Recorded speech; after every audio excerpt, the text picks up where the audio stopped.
depois de que foi anunciada essa nova política de preços, é claro que pelas redes sociais vêm várias desinformações, fake news, a respeito do que pode acontecer com a Petrobras.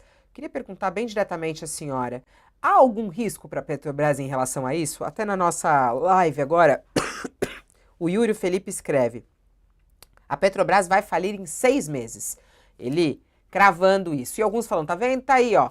Vai aí mais uma vez cair pela Petrobras, para a Petrobras. Pode ser um risco para a Petrobras. Tem algum risco para a empresa Petrobras, que é uma das maiores do nosso país? Absolutamente nenhum risco.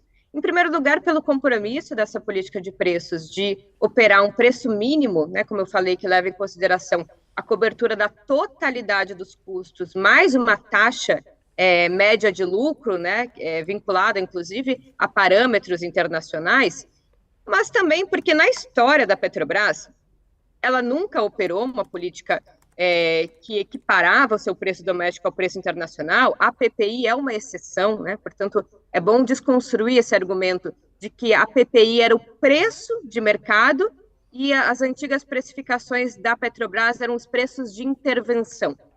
Toda política de preços é uma decisão política.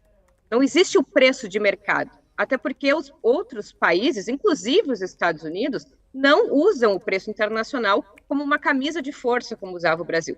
Todos os países e todas as empresas adotam uma determinada política, que leva em conta os seus objetivos, seja de aumento do preço por aumento da incidência tributária e uso dessa renda petrolífera para fazer políticas setoriais ou políticas sociais, ou seja, usar o preço internacional como um preço de maior referência.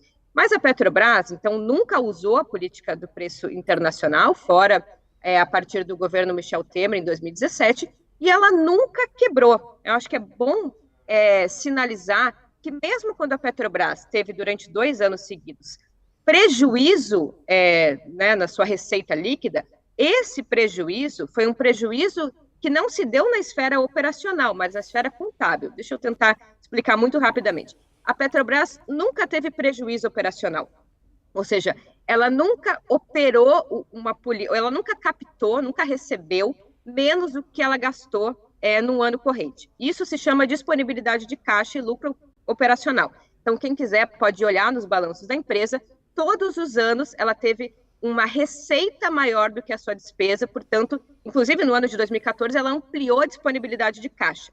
Por que então ela acusou prejuízo líquido nos anos de 2015 e 2016?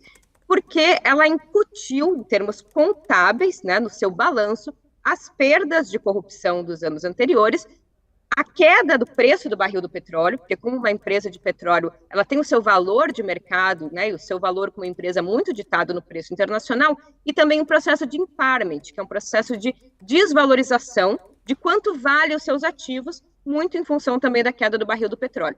Então, a Petrobras teve prejuízo líquido por motivos contábeis, ou seja, isso não afetou a disponibilidade de caixa da empresa, e no mesmo ano que ela teve lucro líquido positivo vinculado à operação.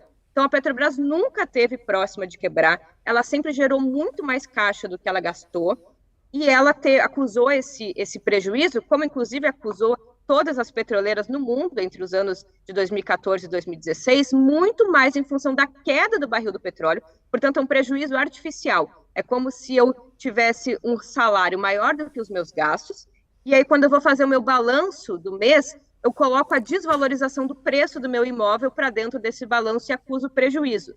Mas, na verdade, eu recebi mais do que eu gastei naquele ano, e essa desvalorização do meu patrimônio não é efetivamente gasto, mas entra com um sinal negativo dentro do meu balanço. Então, a Petrobras não vai quebrar, assim como não quebrou, e não vai subsidiar combustíveis, assim como nunca subsidiou, o Tesouro Nacional nunca subsidiou combustíveis no Brasil, embora a Petrobras possa, sim, vender combustível abaixo do preço internacional, desde que a diferença desses 20% importado possa ser amortecida pela diferença entre o custo de produção e o preço de venda. Sim.